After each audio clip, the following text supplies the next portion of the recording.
नमस्कार मेरे प्यारे विद्यार्थियों और दोस्तों, आप सभी का स्वागत है आपके अपने YouTube चैनल डीवीराज एजुकेशनल हेल्प पर। विद्यार्थियों, आज की वीडियो में बात करेंगे कक्षा 8 बोर्ड परीक्षा पेपर विज्ञान 2023 के बारे में। विज्ञान का पेपर है वो कक्षा 8 वालों के लिए किस प्रकार का आएगा उससे जुड़ी जानकारी इस वीडियो में बताएंगे। तो विद्यार्थियों, कक्षा 8 वालों के लिए महत्वपूर्ण ये पेपर होने वाला है। अगर विद्यार्थी चैनल पर नए हो तो चैनल को सब्सक्राइब जरूर करें ताकि आने वाले प्रत्येक पेपर का नोटिफिकेशन आप तक पहुँच पाए। तो विद्यार्थियों, जल्द से बढ़ते हैं इस पेपर की ओर। तो देखिए विद्यार्थियों, प्रारंभिक शिक्षा पूर्णता प्रमाण पत्र बोर्ड परीक्षा 2023 कक्षा 8 विषय विज्ञान, इसमें आपका पहला प्रश्न आएगा वो बहुचयनात्मक प्रश्नों के प्रकार के रूप में आएंगे। तो प्रश्न फर्स्ट देखिए, निम्न में से आघात वर्धनीय नहीं है। अ लोहा, ब एल्यूमिनियम, स पेंसिल लेड, द सिल्वर या चांदी। तो विद्यार्थी, इसमें आपका राइट आंसर होगा वो होगा पेंसिल लेड, स वाला। दूसरा प्रश्न देखिए, निम्न में से कौन सा जीवाश्म ईंधन है। अ कोयला, ब पेट्रोलियम, स प्राकृतिक गैस, द उपयुक्त सभी। तो विद्यार्थी, इसमें आपका राइट आंसर होगा वो होगा द उपयुक्त सभी। प्रश्न तीसरा है, पृथ्वी का वह भाग जहां सजीव पाए जाते हैं कहलाता है। अ जलमंडल, ब भूमंडल, स जैवमंडल, द नभमंडल। तो विद्यार्थियों, इसमें आपका राइट आंसर है वो होगा स जैवमंडल। प्रश्न चौथा देखिए, मिट्टी में पोषक स्तर को बनाए रखने के लिए मिलाया जाता है। अ बीज, ब खाद, स कीटनाशक, द जल। तो विद्यार्थी, इसमें आपका राइट आंसर होगा वो होगा ब खाद। अगला क्वेश्चन है विद्यार्थी आपके रिक्त स्थान वाले। प्रश्न पांचवा देखिए, रिक्त स्थान की पूर्ति कीजिए। खरपतवार हटाने को कहते हैं, क्या कहते हैं विद्यार्थियों? खरपतवार हटाने को अपन कहते हैं निराई। निराई। अगला क्वेश्चन है विद्यार्थियों, नायलॉन एक निर्मित रेशा है। कैसा निर्मित रेशा है? मानव निर्मित। नायलॉन एक मानव निर्मित रेशा है। आयरन से जल अभिक्रिया करता है, कैसी? धीमी, यानी जंग किस प्रकार लगता है? धीमे प्रक्रम के माध्यम से लगता है विद्यार्थियों। केंद्रक और कोशिका द्रव्य को कौन अलग करती है? केंद्रक और कोशिका द्रव्य को केंद्रक झिल्ली। इसमें आपका आएगा केंद्रक झिल्ली।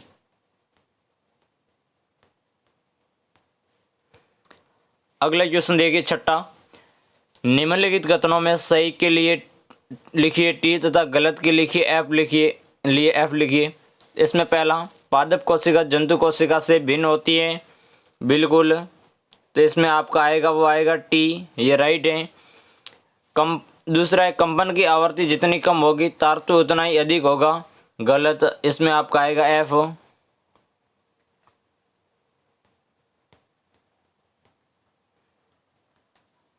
तीसरा देखिए, नमक का घोल विद्युत का अच्छा चालक होता है, बिल्कुल सत्य। चौथा है, सूर्य का प्रकाश 7 रंगों से मिलकर बना है, सत्य। सातवां क्वेश्चन है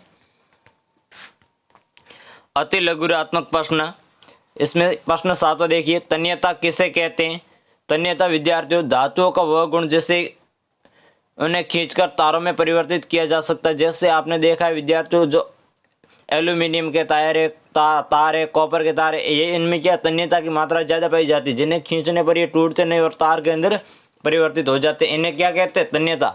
धातुओं का वो गुण जिसे खींचकर तार के रूप में परिवर्तित किया जा सकता है, इसे तन्यता कहते हैं।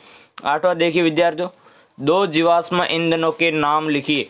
तो 2 जीवाश्म ईंधन यानी जो भूमि से प्राप्त होते हैं, कोयला और पेट्रोलियम।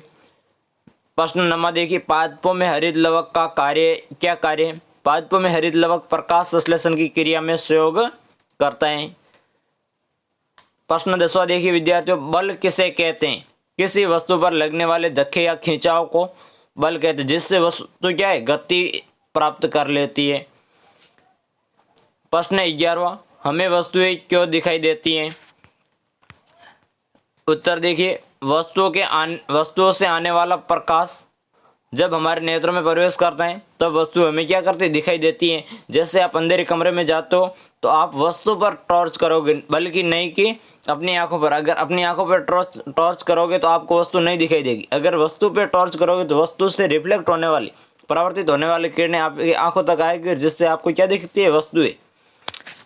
लघुरात्मक प्रश्न, प्रश्न 12वां देखिए, उर्वरक व खाद में अंतर बताइए।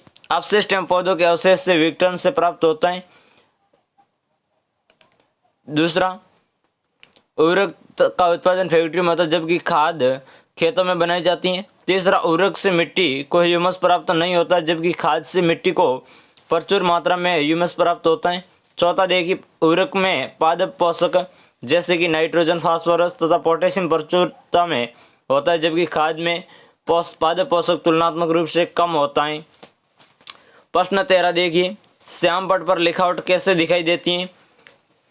उत्तर, जब चौक से श्याम पट पर लिखते हैं तो श्याम पट का रुक्ष पृष्ठ है वो रगड़ द्वारा चौक के कुछ कणों को उतार देता है, यानी अपन से चिपका लेता है, श्याम पट से चिपक जाते हैं, और इस प्रकार श्याम पट पर लिखावट हमें दिखाई देती है। यानी जो आपको कक्षा में अध्यापक पढ़ाते हैं तो चौक के माध्यम से जो श्याम पट पर लिखते हैं वो आपको इस माध्यम से दिखाई देते हैं। किस माध्यम से, रुक्ष पार्ट होता है श्याम पट का, यानी बोर्ड का, जो आपकी क्या है, चौक के अपने अंदर दसा लेता है, चिपका लेता है, जिसके माध्यम से चौक के माध्यम से लिखे हुए अक्षर या शब्द है वो आपको दिखाई देते हैं।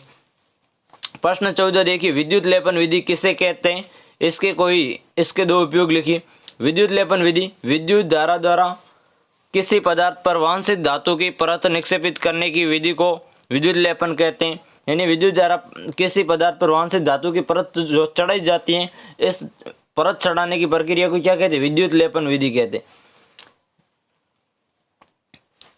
इसमें देखिए विद्यार्थी, उपयोग मूल धातु को संक्षारण से बचाने के लिए। दूसरा, किसी धातु को आकर्षण तथा महंगा प्रदर्शित करने के लिए। अगला क्वेश्चन देखिए विद्यार्थियों, सर्दियों में स्वेटर उतारते समय छट छट की ध्वनि सुनाई देती है क्यों। तो इसका आंसर होगा विद्यार्थियों का, स्वेटर उतारते समय घर्षण के कारण स्वेटर में एक दूसरे के संपर्क में आने के कारण हुए आकर्षण या प्रतिकर्षण के कारण छट छट की ध्वनि होती है, वो क्या होती है, सुनाई देती है। अगला देखिए 16वां प्रश्न, दोलन गति तथा आवर्ती को समझाइए। उत्तर, दोलन गति, हम जानते हैं कि किसी वस्तु का बार बार इधर उधर गति करना कंपन कहलाता है। इस गति को दोलन गति कहते हैं, यानी जो एक ही दिशा के अंदर निश्चित समय अंतराल पर गति करती हैं, इस गति को दोलन गति कहते हैं। आवर्ती, प्रति सेकंड होने वाली दोलनों की संख्या को दोलन की आवर्ती कहते हैं। आवर्ती का मापन हर्ट्ज यानी SZ इसका प्रतीक है विद्यार्थियों, जिसमें किया जाता है। अगला क्वेश्चन है विद्यार्थी, वो आपकी क्वेश्चन प्रिंटिंग में मिस्टेक हो गई है, यानी सजीवों के लिए जनन क्यों महत्वपूर्ण है। तो इसका उत्तर है विद्यार्थियों, सजीवों के लिए जनन निम्नलिखित कारणों से महत्वपूर्ण है, क्योंकि फर्स्ट है, पृथ्वी पर जीव निरंतरता को सुनिश्चित करता है। माता पिता के समान मूलभूत लक्षणों वाले और जीव उत्पन्न होते हैं। तीसरा देखिए, एक पीढ़ी से दूसरी पीढ़ी तक लाभदायक विभिन्नताएं स्थानांतरित होती हैं। प्रश्न 18 देखिए, वनोन्मूलन के कारक और प्रभाव लिखिए। वनोन्मूलन के कारक, इसमें देखिए फर्स्ट, कृषि के लिए भूमि प्राप्त करना, घरों व कारखानों का निर्माण करना। तीसरा देखिए, कारण फर्नीचर बनाने अथवा लकड़ी का ईंधन के रूप में उपयोग करने के कारण। चौथा, पशुओं के अतिचारण या पशुचारण के कारण। पांचवा, प्राकृतिक कारण, दाव, नल, भीषण या सूखा। अगला क्वेश्चन है वनोन्मूलन के प्रभाव। ऑक्सीजन या कार्बन डाइऑक्साइड के अनुपात का असंतुलन, यानी या तो ऑक्सीजन की कमी हो जाएगी, कार्बन डाइऑक्साइड की क्या हो जाएगी, वृद्धि। दूसरा प्रभाव देखिए, अधिक बाढ़ें, यानी बाढ़ आने की संभावना अधिक हो जाएगी। भूस्खलन, वायु परिवर्तन। तीसरा देखिए, वन में रहने वाले पशु पक्षियों का नष्ट होना या प्रवास करना, या तो वे नष्ट हो जाएंगे या फिर किसी दूसरे स्थान पर चले जाएंगे। निबंधात्मक क्वेश्चन देखिए, प्रश्न 19, सिंचाई किसे कहते हैं। जल संरक्षित करने वाली सिंचाई की दो विधियों का वर्णन कीजिए। यानी सिंचाई किसे कहते हैं? निश्चित समय अंतराल पर फसल को जल देने की प्रक्रिया क्या कहलाती है? सिंचाई। सिंचाई की दो विद्यार्थियों एक क्वेश्चन कई बार पूछा गया है। छिड़काव तंत्र और ड्रिप तंत्र, उनका वर्णन करना। छिड़काव तंत्र के अंदर फुहारों के माध्यम से पौधों को जल दिया जाता है। ड्रिप तंत्र के अंदर बूंद बूंद करके पौधों की जड़ों तक जल पहुंचाया जाता है। ये आपके पहले पार्ट से क्वेश्चन आया सिंचाई वाला।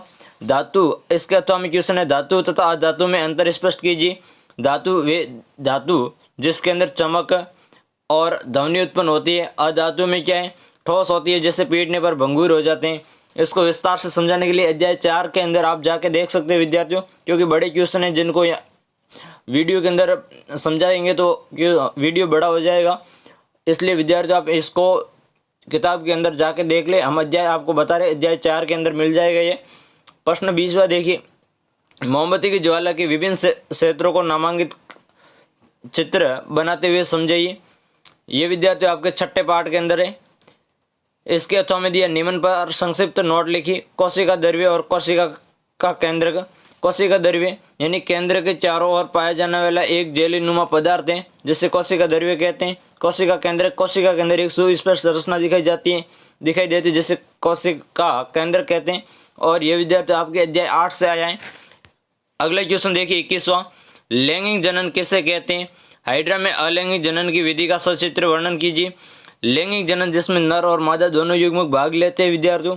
जनन दो प्रकार का होता है आपके सिलेबस में, लैंगिक और अलैंगिक। लैंगिक में नर और मादा युग्मक दोनों भाग लेते हैं। अलैंगिक में एक जीवी भाग लेते हैं। जैसे हाइड्रा में अलैंगिक जनन की विधि कौन सी होगी? मुकुलन। मुकुलन के माध्यम से हाइड्रा में जनन की प्रक्रिया होती है। इसका सचित्र वर्णन आप किस प्रकार करोगे? ये आपकी किताब के अंदर विद्यार्थी दिखाया गया है अध्याय 9 व 10 के अंदर। इसके अर्थों में दिया है यौन आरंभ के समय होने वाले शारीरिक परिवर्तन को समझाना है।